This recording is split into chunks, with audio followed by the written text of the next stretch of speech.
Então agora vamos falar sobre a ordem na reta e a notação de intervalo. Então uma característica muito importante dos números reais é que ele é um conjunto ordenado. Se eu pegar, por exemplo, aqui o conjunto das pessoas que estão nessa sala, esse conjunto não é um conjunto ordenado, não existe uma ordem específica, tipo assim, não tem... A não ser que você pode tentar criar alguma ordem associada a algum outro valor aqui. Por exemplo, eu posso pegar e ordenar as pessoas dessa sala em ordem alfabética. Eu posso ordenar de acordo com a altura de cada um. Então, eu vou colocar aqui do mais baixo para o mais alto. Então, eu posso até criar uma ordem, mas assim, intrinsecamente, a gente aqui, cada pessoa aqui, não tem uma ordem para dizer que alguém é maior do que alguma outra pessoa. Então, existem vários conjuntos que não tem uma ordem definida para dizer que um elemento é maior do que o outro. Mas, nos números reais, nós temos uma ordem definida, uma ordem muito bem definida. Então, se você tem dois números reais, um vai ser maior do que o outro. Então, ó, se você tem dois números reais A e B, então a gente fala que o número A ele é maior do que o número B. O que significa dizer que o número A é maior do que o número B? Isso significa que ao fazer a diferença A menos B, você vai obter um número positivo. Então, se A menos B ele for um número positivo, ou seja, se o resultado dessa expressão daqui ele estiver à direita, se ele estiver à direita do ponto zero aqui, então a gente diz que o número A ele é maior do que o número B. Agora, se a diferença A menos B ele for um número negativo, ou seja, se ele estiver à esquerda do zero, então a gente fala que o número A ele é menor do que o número B. Se por um acaso a gente sabe que ou o A menos B é positivo, que nem aqui em cima, ou também ele pode ser igual a zero.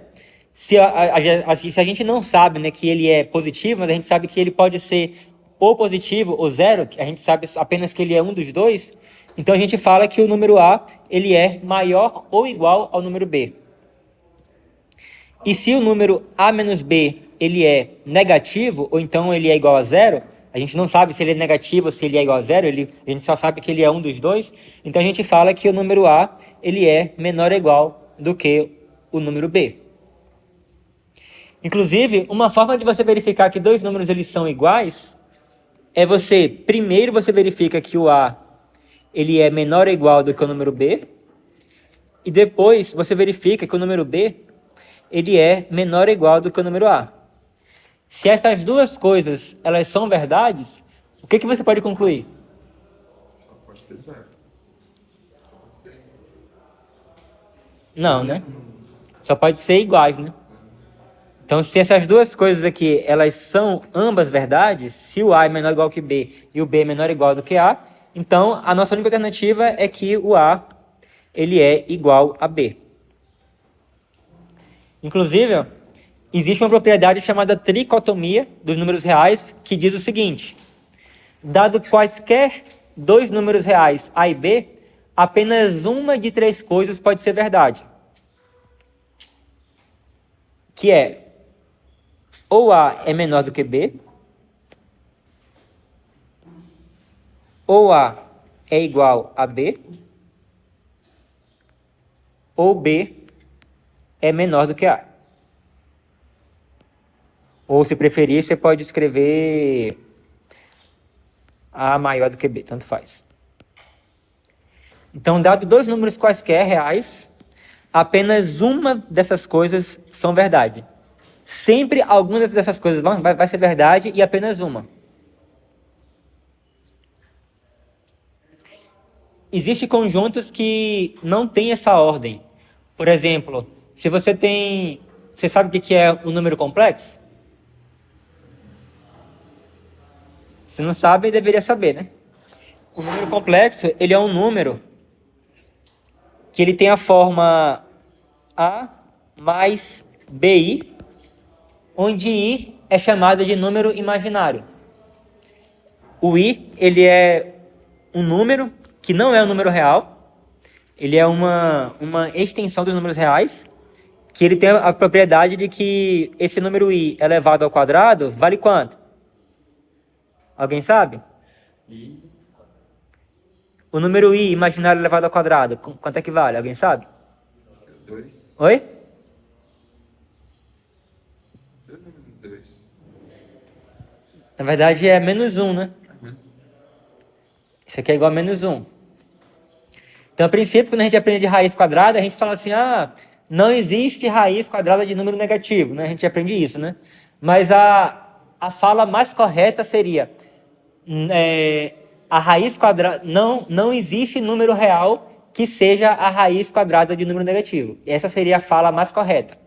Ou também você poderia dizer que a raiz quadrada de número negativo não é um número real. Então, como a gente começa a trabalhar apenas com números reais, então, dentro do universo dos números reais, a raiz quadrada de menos 1 não existe. Mas aí a gente consegue expandir esse universo, a gente consegue adicionar mais elementos desse universo, que seria aqui o elemento i, e aí que agora você passa a existir a raiz quadrada de números negativos. Por exemplo, a raiz quadrada de menos 4 vai ser igual a 2i. Então, 2i elevado ao quadrado vai ser menos 4. E o que acontece? Isso aqui é chamado de... O conjunto desses números é chamado de conjunto dos números complexos. E a gente tem que os números reais, ele é um subconjunto, ele está contido nos números complexos. Então, assim, qualquer número real também é um número complexo, mas nem todos os números complexos são números reais. E dentro dos números complexos, a gente não tem essa noção de ser maior ou menor. Assim, dado dois números complexos, você não consegue fazer essa comparação.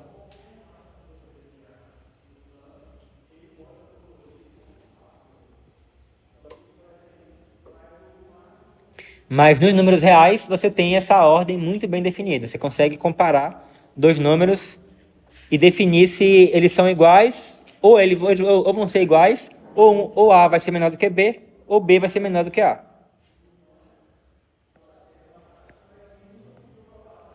Alguma pergunta até aqui?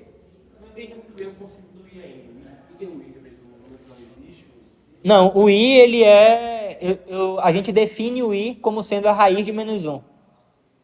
Assim, o i, ele vai ser um número tal que ele elevado ao quadrado é igual a menos 1. Assim que a gente define o i. Em que situação eu precisaria desse i? Tem muita aplicação em eletricidade, tem várias situações que você acaba se deparando, tendo que lidar com raiz de números negativos e isso tem muitas aplicações práticas. Isso não vem ao caso aqui nessa aula, mas isso não é só uma teoria bonitinha que existe só para poder a gente apreciar, nossa, que bonitinho e pronto, não. Isso, de fato, ele é muito útil em aplicações práticas. Tem muita coisa que existe hoje graças ao desenvolvimento dessa teoria dos números complexos. Esse número complexo ele não se encontra na reta dos números reais, né? Aquela reta que você mostrou ali em cima. Isso aí. Como você achar ele lá? Na verdade, quando a gente vai... existe uma forma de você representar os números complexos que agora você vai precisar de um plano inteiro. Vai precisar de um plano. Então, tipo assim, a reta, os números reais é somente uma reta. Agora, os números complexos, ele vai ser um plano inteiro. Então, cada número complexo, ele vai ser representado por um ponto no plano. Então, o número complexo, ele tem duas coordenadas. Ele vai ter o que a gente chama de parte real e vai ter a parte imaginária. Então, por exemplo, o número 1 mais i. O número 1 mais i, eu vou pegar aqui esse 1 e vou achar o 1 aqui na coordenada, na reta horizontal aqui do plano cartesiano. Então, digamos que aqui eu tenho 1.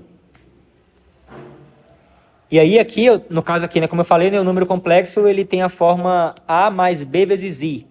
Aqui nesse caso, o b vale quanto? Vale 1, né? O número que acompanha i, né, como não tem número nenhum, então a gente assume que é 1. Então, aqui o b vale 1. Então, você vai ter aqui o número 1, aqui no eixo horizontal, ou no eixo vertical. Então, isso aqui vai te dar as coordenadas desse ponto aqui. Então, esse ponto, ele representa o número complexo 1 mais i. E aí, se o ponto ele estiver em cima dessa reta horizontal, se tiver um ponto, por exemplo, aqui, por exemplo, onde aqui eu tenho o 2, então esse ponto aqui, ele tem coordenadas. A coordenada horizontal aí vai ser 2, e a coordenada vertical vai ser quanto? Vai ser 0. Então isso aqui seria o número complexo 2 mais 0i. Mas 0 vezes qualquer coisa, até mesmo o i, vai ser igual a 0. Então isso aqui é o próprio 2. Então aqui nesse caso, né, você tem aqui um conjunto muito maior aqui, né, você tem um universo muito maior, e dentro desse universo maior, uma única reta vai ser os números reais, e fora dessa reta vai ser os outros números complexos que não são números reais. Então você vai ver que os números complexos serão um conjunto muito maior do que os números reais. Em certo sentido.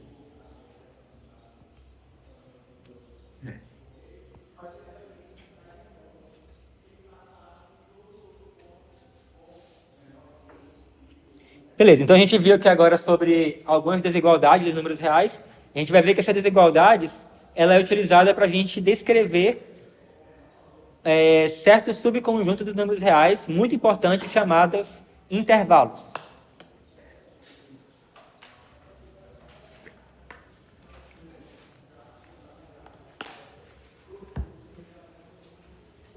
Por exemplo, às vezes eu posso estar interessado no seguinte conjunto. Eu quero o conjunto de todos os números reais que sejam menores do que 3. Então, uma forma de você representar esse conjunto é você simplesmente escrever x menor do que 3. Então, esse x aqui está representando um número qualquer, e aí você teria o conjunto, eu poderia escrever isso aqui de forma mais explícita, como sendo o conjunto representado por uma chave de todos os números x. Eu posso até escrever, para ser mais explícito, x pertencente aos números reais. Então, eu quero o conjunto de todos os valores x que seja um número real, tal que, então essa barrinha que a gente lê, tal que o x seja menor do que o número 3.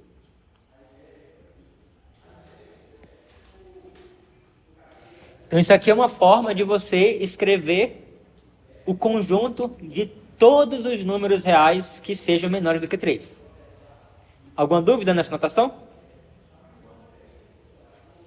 Beleza. Tá, mas como é que a gente representa agora esse conjunto na reta dos reais? Então, o primeiro passo é você desenhar uma reta para representar os números reais. Então, eu vou colocar uma setinha aqui para poder dizer que a reta ela continua indefinidamente. Eu vou fazer um tracinho aqui para representar a origem, que é o 0. E aí eu vou fazer um outro tracinho para representar o número 3. E o que eu vou fazer agora? Eu vou pegar... A princípio eu vou desenhar uma bolinha aqui no 3. E aí eu vou traçar uma reta mais grossa aqui.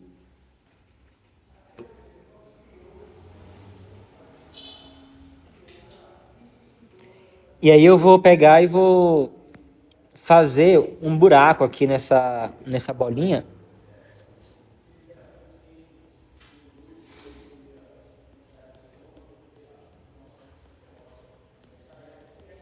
Esse buraco que eu fiz aí na bolinha no 3, quer dizer que o 3 ele não faz parte do conjunto. Então, a parte que está mais escura aqui, né? Eu deixei uma parte mais escura na reta para dizer que esses são os números reais do meu conjunto. Mas aí eu fui e fiz um buraquinho ali no 3 para poder dizer que o 3 ele não pertence a esse conjunto. Vocês concordam que o 3 ele não pertence a esse conjunto? Concorda? Por que ele não pertence? Porque o número ele não pode ser menor do que ele mesmo, né? Então essa é a representação, é uma representação gráfica do meu conjunto dos números x menor do que 3. Agora, para a nossa letra B,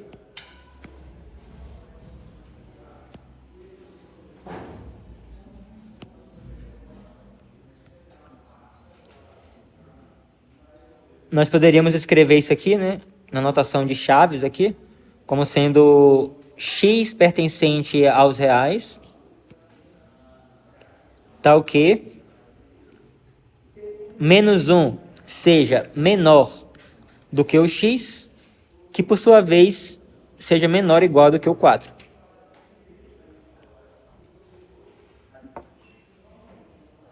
Então aqui o que é esse conjunto?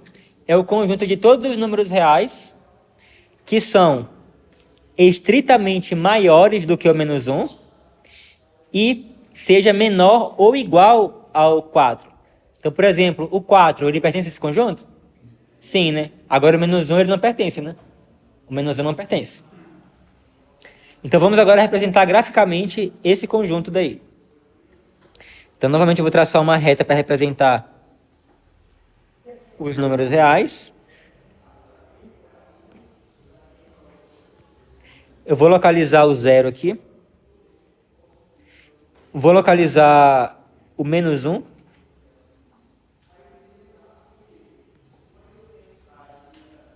Deixa eu colocar em outra posição aqui para ficar melhor. Vou botar que o 0 é aqui. O 0 aqui. Vou colocar que o menos 1 é aqui. E vou colocar que o 4 é aqui.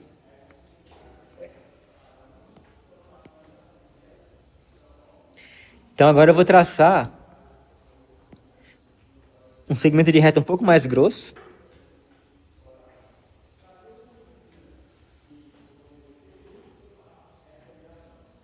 Vou fazer uma bolinha aqui. Eu vou fazer uma bolinha aqui, mas eu vou fazer um buraco nessa bolinha aqui de trás.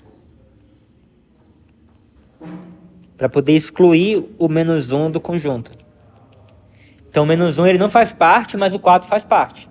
Então essa parte mais grossa aí da reta, ele representa o meu conjunto. Então essa é uma forma gráfica de você representar um conjunto. Tranquilo?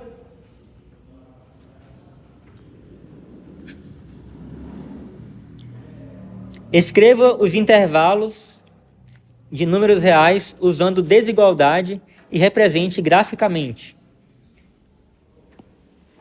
Então aqui eu tenho os números reais entre menos 4 e menos 0,5. Então aqui na letra A, eu vou ter todos os valores, os números reais x, que sejam maiores do que o menos 4. Como eu falei entre os números, então eu vou excluir os números do meu conjunto. Então vai ser estritamente maior do que o menos 4 e vai ser estritamente menor do que o menos 0,5. E aí vamos localizar ele na reta.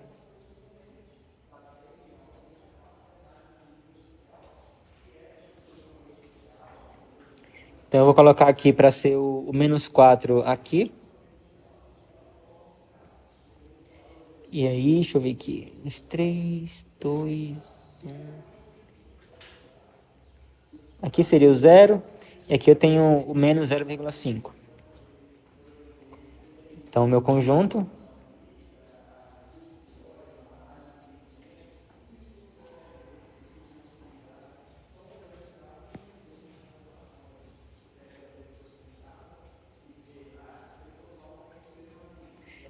E aí eu vou fazer o buraquinho no menos 4 e no menos 0,5 para poder excluir esses dois valores aí do meu conjunto.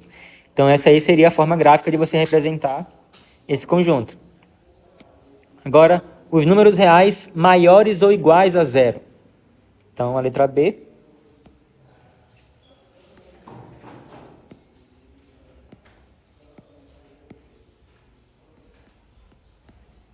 Eu vou ter os valores x que são maiores ou iguais a 0. E aí a forma de você representar isso daí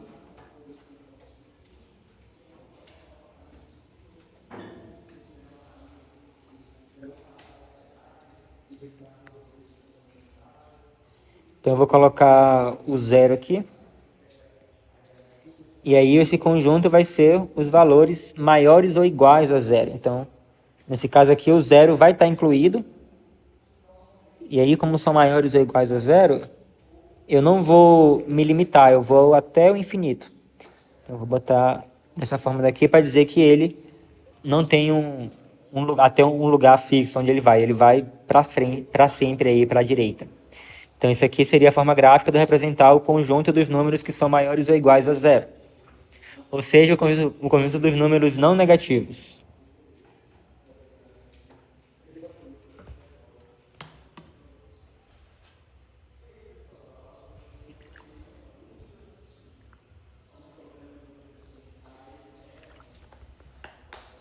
Então, olha só, intervalos, ele é uma coisa muito importante mesmo na matemática. E aí a gente tem uma notação para representar os intervalos, que vocês já devem conhecer. Então, suponha que você tenha dois números reais, A e B, com A sendo menor do que B. Então, a gente utiliza essa notação daqui, abre colchete, o número A, vírgula, o número B, e fecha colchete, para representar o conjunto. Então, isso aqui é um conjunto de números. É um conjunto de todos os números reais que são maiores ou iguais a A e menores ou iguais a B.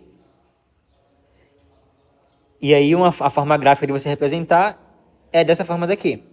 Você bota o número A, localiza o número A na reta, localiza o número B na reta, e aí você une os dois pontos, deixando uma bolinha aqui em cada um deles, significando que eles pertencem ao conjunto. Então, isso aqui é uma forma de representar esse conjunto aqui. Então, olha só, nós temos três formas de representar o mesmo conjunto. Você pode representar escrevendo com essa notação, pode representar escrevendo dessa forma ou dessa forma. Agora nós temos um intervalo que a gente fala ser um intervalo aberto. O que acontece? Você escreve o colchete, só que olha só, tanto aqui no início quanto no final, você escreve o colchete apontando para fora, ele está abrindo para fora aqui, ó. Então o A está aqui, no A ele é desse jeito, e no B aqui ele é desse jeito. Isso significa que você não está incluindo o A e o B no intervalo. Então aqui, tanto o A quanto o B fazem parte do conjunto. Mas ao escrever com essa notação daqui, o A e o B não fazem parte do conjunto. Então isso aqui vai ser o conjunto de todos os números reais que são estritamente maiores do que A e estritamente menores do que B. E aí você representa na forma gráfica usando esse desenho aqui. E aí observa que eu fiz um buraquinho aqui no A e no B, para poder indicar que o A e o B não pertencem ao conjunto. Aí você pode ter intervalos semi-abertos. Você pode ter um intervalo que ele é fechado no A e aberto no B. Então isso aqui é um conjunto dos números entre A e B, incluindo o A e excluindo o B. Ou você pode também excluir o A e incluir o B. Então são os 4 tipos de intervalo que é muito utilizado em várias aplicações na matemática. A gente diz que os números A e B, eles são os extremos de cada intervalo.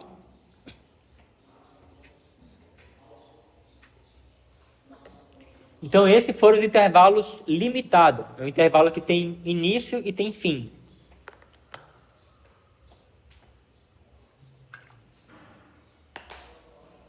Mas nós também temos os intervalos ilimitados.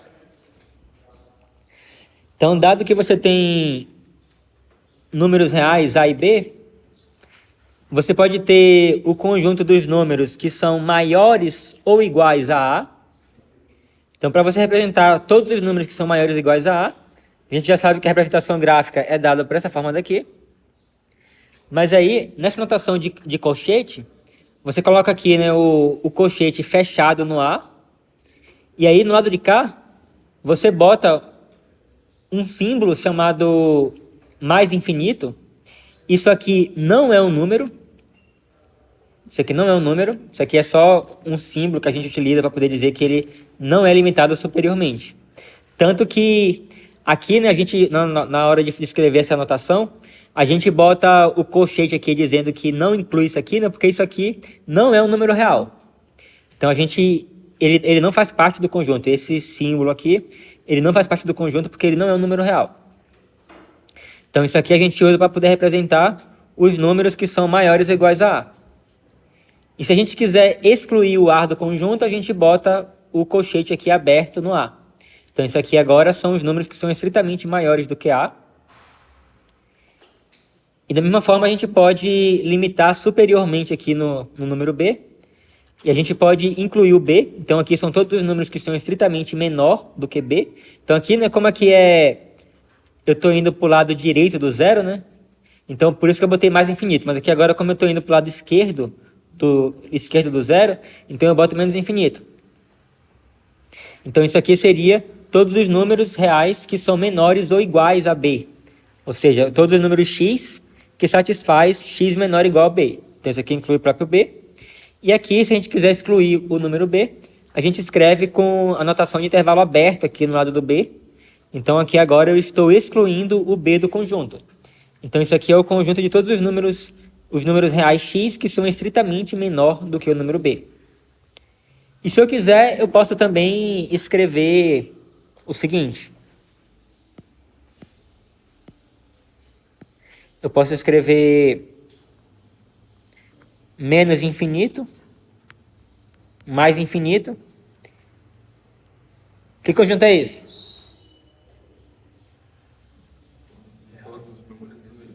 Todos os números reais, exatamente. Então isso aqui, na verdade, nada mais é do que o conjunto de todos os números reais.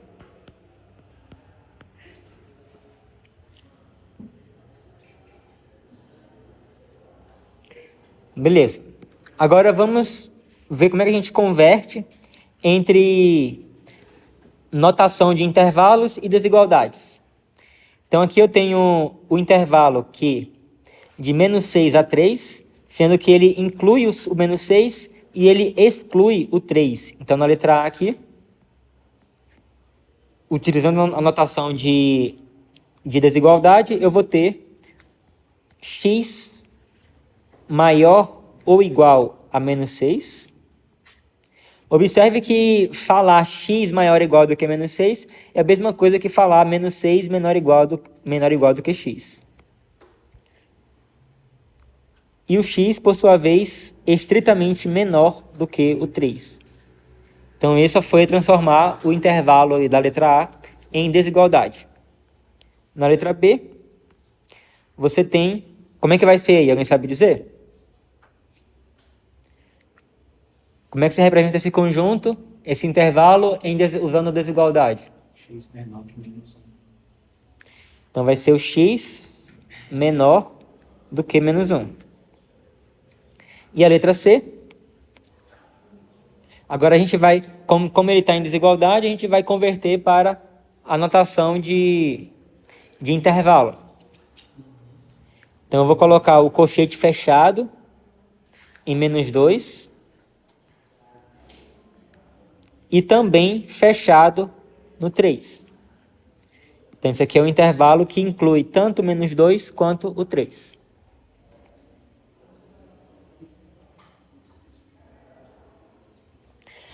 Agora que a gente viu o que é intervalo, a gente sabe já o que é números reais, vamos agora começar a fazer algumas operações com os números reais. Então, existem algumas operações que a gente consegue fazer com números reais.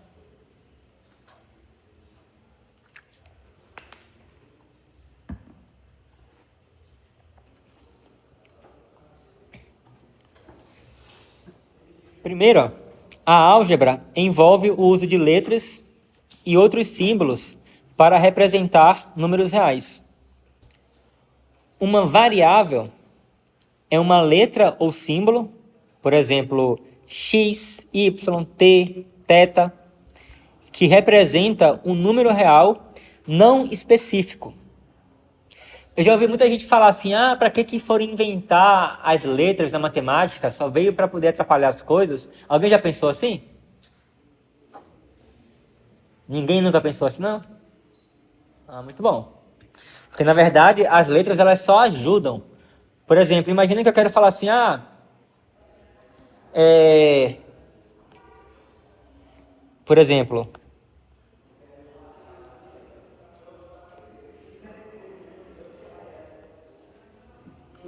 qual é o número,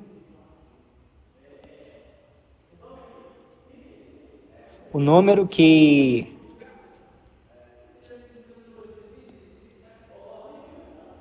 O número que o seu dobro somado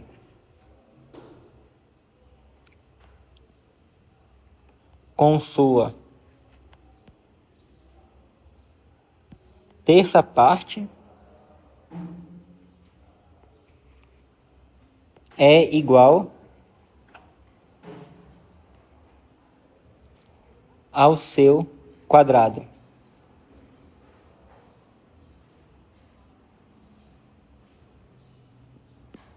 Imagina você descobrir qual é esse número sem você...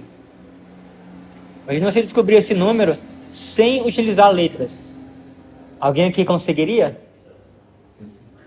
Mas olha só, você consegue escrever toda essa expressão aí de forma muito concisa utilizando letra. Então, olha só, qual é o número cujo seu dobro, o que que é? Tipo assim, então, a princípio você quer descobrir um número, então eu vou chamar esse número que eu não conheço de x. Então, assim, eu vou usar uma letra x para representar um número desconhecido, que eu não conheço. Então, eu vou usar o x. Então, ele está falando assim, qual é o número cujo seu dobro, o que que seria o dobro de x? 2x.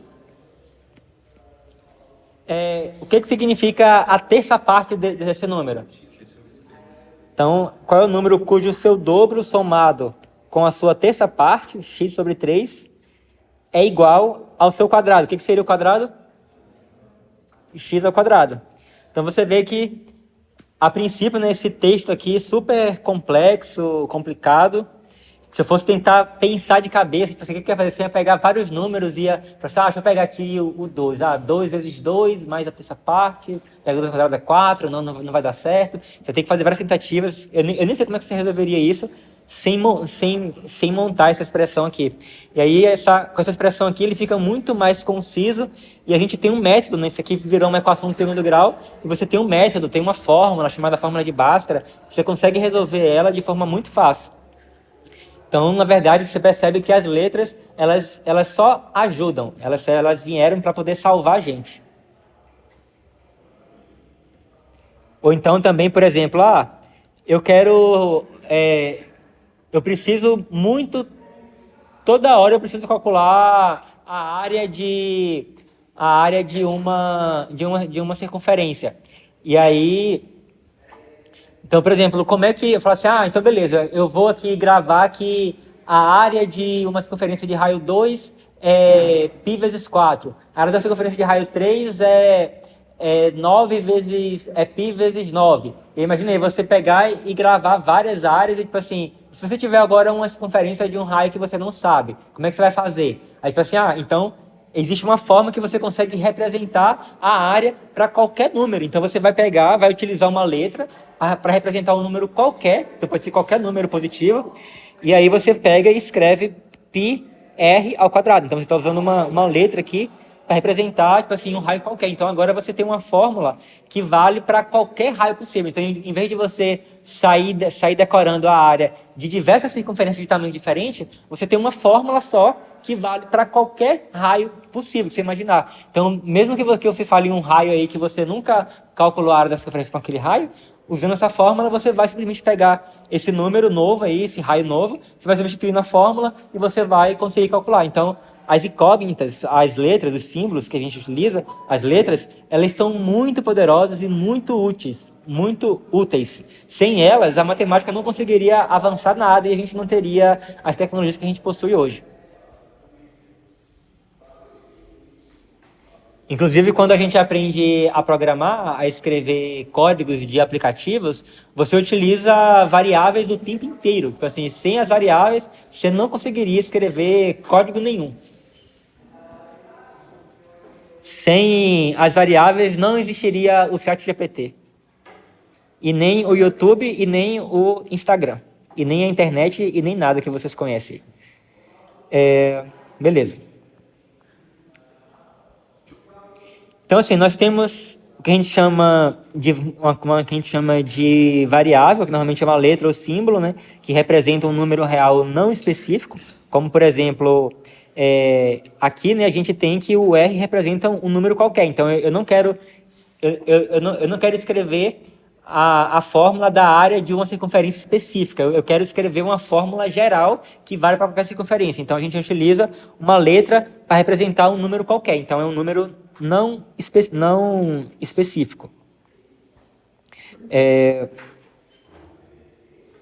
E a gente tem símbolos para representar números bem específicos, como, por exemplo, o -2, ele é um símbolo que representa um número bem específico. O -2 é o -2 e ponto final. Tipo assim, ele é aquele número ali e ele é ele mesmo e ponto final. Então, ele é realmente bem específico. E o seu valor é bem estabelecido. Então, você tem aqui o -2, que representa um número específico ali, né, que é um número que está a 2 unidades à esquerda do zero. Nós temos um símbolo para o zero. Nós temos um símbolo aqui para representar o número que elevado ao quadrado seja igual a 3. Nós temos um símbolo para poder representar um certo número π, que é um número irracional. Então, todos esses aqui são símbolos que representam um número bem específico. E aí, a gente chama de expressão algébrica simplesmente uma combinação de variáveis e constantes envolvendo adição, subtração, multiplicação, divisão, potências e raízes. Então, você sabe o que é uma soma, o que é uma multiplicação. Então, normalmente a gente fala que a adição e a multiplicação são as operações elementares e a subtração e a divisão são operações derivadas ou operações secundárias, porque elas existem, elas são definidas a partir da adição e da multiplicação. Então, a gente define a subtração de dois números como sendo uma soma do primeiro número mais o inverso aditivo do segundo número. E a gente define a divisão entre dois números A e B como sendo a multiplicação do número de cima aqui, que é o A, multiplicado pelo inverso multiplicativo do número B, que é representado por 1 sobre B, dado que o B é diferente de zero. Sendo que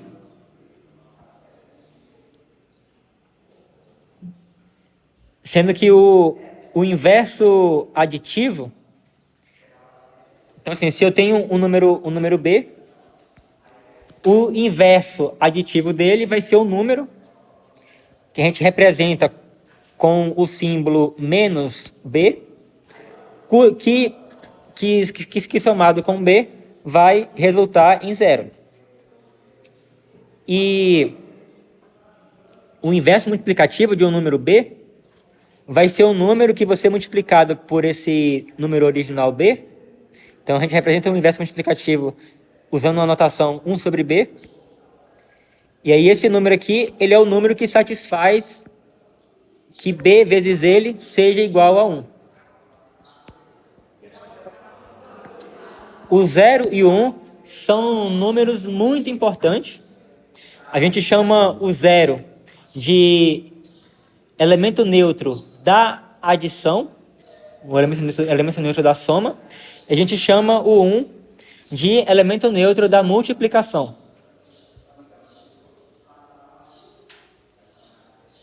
Então, agora vamos ver algumas propriedades que a soma, a multiplicação possui que é muito importante a gente conhecer. Então, primeiro, a soma que a gente tem aqui agora, números U, V e W. Então, olha só, eu quero falar de propriedades que vale para qualquer número. Então, em vez de eu pegar e mostrar as propriedades utilizando números específicos, por exemplo, usando o 2, o 3 e o 4, por exemplo, eu vou utilizar letras para poder indicar que essas propriedades ela vale para qualquer número que você quiser substituir no lugar dessas letras. Então, é para isso que servem as letras. Então, tá cortando ali, tá?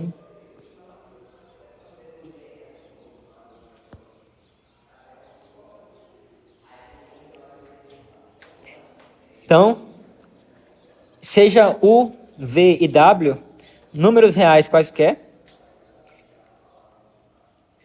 E isso aqui, né, esse U, V e W, eles podem ser tanto um número real específico, ou também o U, o V e o W também ele pode ser também uma expressão envolvendo números e outras incógnitas. Então, a gente tem que vale a propriedade comutativa para adição e multiplicação, ou seja, tanto faz você fazer U mais V, como fazer V mais U, o resultado vai ser o mesmo. Também para multiplicação também vale a mesma coisa. U vezes V é igual a V vezes U. Observe que a propriedade comutativa não vale para a subtração e nem para a divisão. Se você trocar a ordem da subtração e da divisão, você vai obter resultados diferentes. Mas na adição e na multiplicação, você pode trocar a ordem que você vai obter o mesmo resultado no final.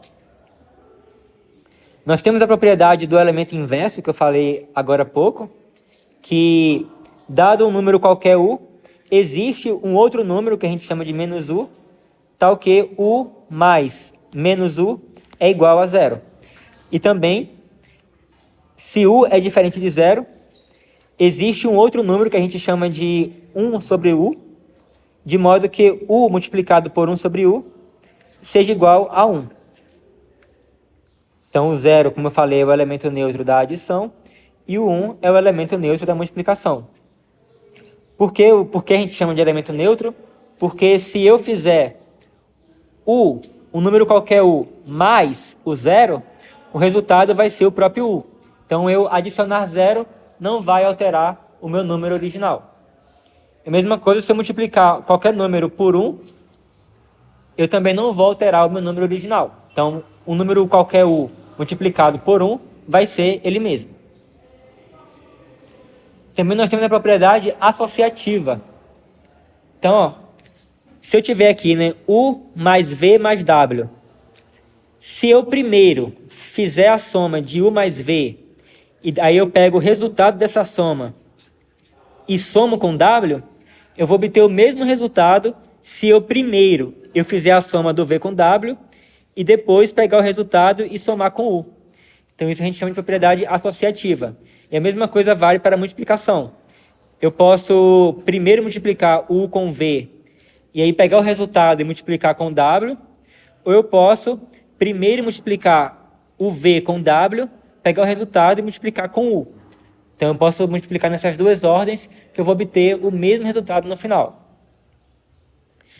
Nós temos a propriedade distributiva, que é uma relação entre multiplicação e soma, que diz que se eu quiser primeiro somar o V com W e depois pegar o resultado e multiplicar com o valor U.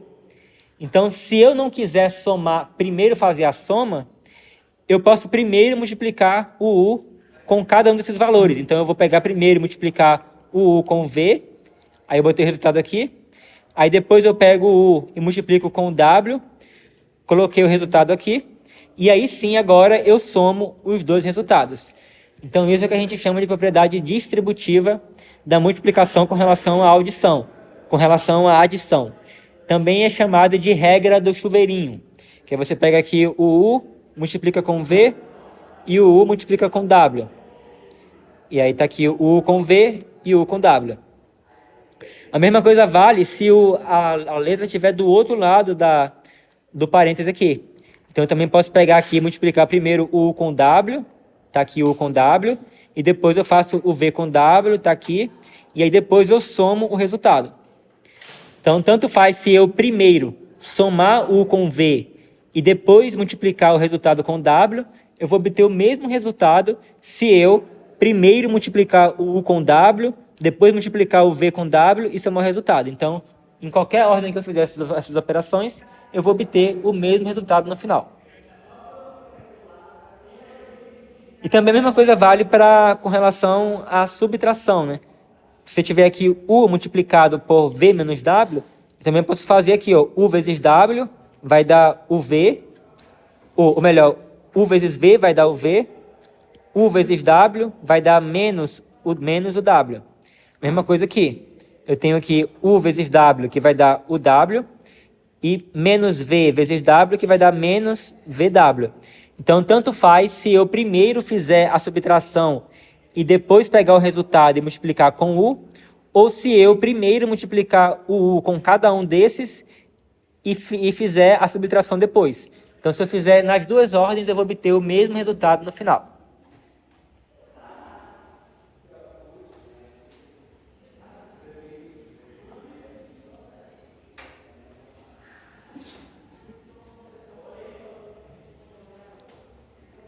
E aí, por exemplo, se eu tiver aqui o A mais 2 vezes X, a gente costuma dizer que essa forma aqui seria, aqui nessas expressões aqui, ó, essas formas daqui, que está nesse lado de cá, a gente chama de forma fatorada.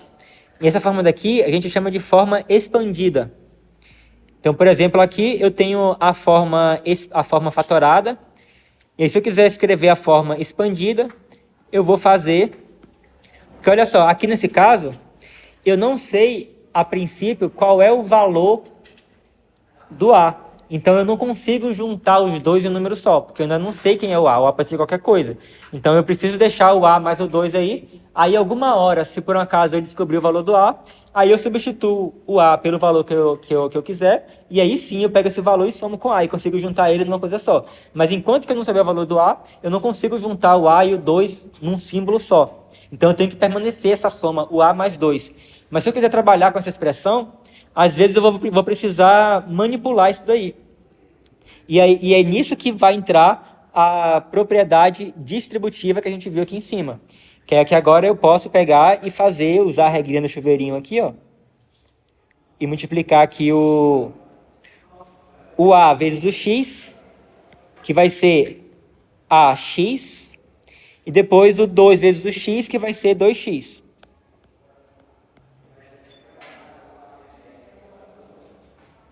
Então, isso aí seria a forma expandida. Agora, por outro lado, aqui eu já tenho uma forma expandida, mas observa que aqui ó, eu tenho y aqui e tenho y aqui.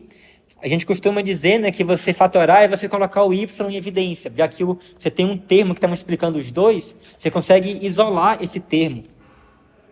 Então aqui, mas na verdade, tudo que você está fazendo é utilizando essa fórmula aqui, só que agora você tem uma expressão desse tipo e você vai agora passar para uma expressão desse tipo que vale a igualdade. Então aqui agora eu vou escrever, isso aqui vai ser igual a...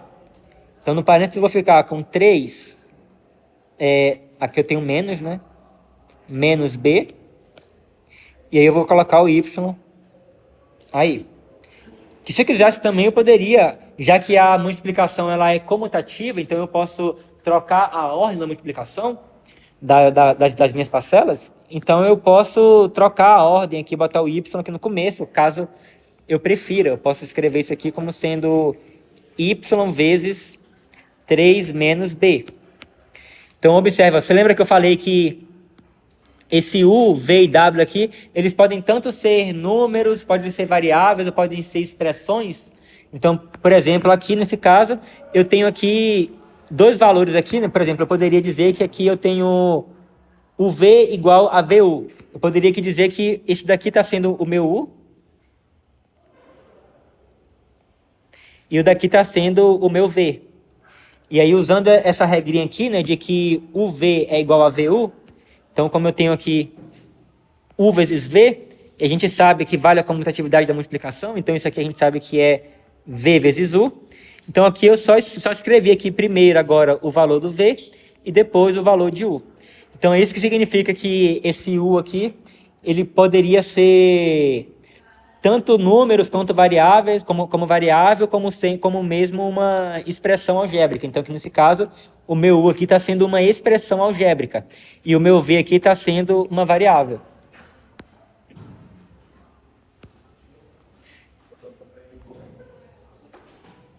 E aí nós temos várias propriedades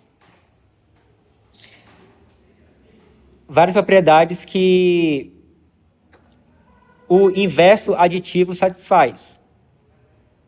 Por exemplo, se seja novamente, né, U e V, que esteja U e V representando números reais, variáveis ou expressões algébricas. Então, se você tem U e V representando qualquer uma dessas coisas aqui, você tem algumas coisas que é válido, que é, se eu tenho aqui o valor menos U, então menos U vai ser igual a U. A gente fala que o sinal de menos se cancela. Menos com menos é igual a mais. Todos aqui já gravou bem essa questão de menos com menos é mais com menos é menos. Basicamente, se os sinais forem diferentes, vai dar menos. Se os sinais forem iguais, vai dar mais. Então, eu tenho menos com menos vai dar mais, então menos U vai ser U. Se eu tiver aqui, né, se eu tiver menos U multiplicado por V, isso vai dar a mesma coisa se eu fizer o U multiplicado por menos V, que vai dar a mesma coisa se eu fizer primeira multiplicação de U com V e depois colocar o sinal de menos aqui. Também se eu tiver menos U multiplicado por menos V, isso é a mesma coisa de U multiplicado por V. Novamente aqui a gente pode pensar aqui que o sinal se cancelou. Aqui, na verdade, a gente pode pensar que eu tinha menos do U aqui com mais do V, que deu menos. Se eu tiver o número menos 1 multiplicado por qualquer coisa U, isso vai ser igual a menos essa coisa U. Se eu tiver menos multiplicando a uma soma aqui de dois valores, U e V, então isso aqui vai ser a mesma coisa de somar menos U mais menos V. Então aqui nós temos alguns exemplos numéricos dessas propriedades aqui, né? Que aqui eu tenho, no lugar do U, aqui no caso, eu tenho o 3. Então menos 3 vai dar 3. Aqui no lugar do U eu tenho 4, no lugar do V eu tenho 3. Aqui no lugar do U eu tenho 6, no lugar do V eu tenho 7. Aqui no lugar do U eu tenho 5. E aqui no lugar do U eu tenho 7, no lugar do V eu tenho 9. Então essa parte de potenciação com expoentes inteiros nós vamos ver na próxima aula. Então eu vou fazer a chamada aqui.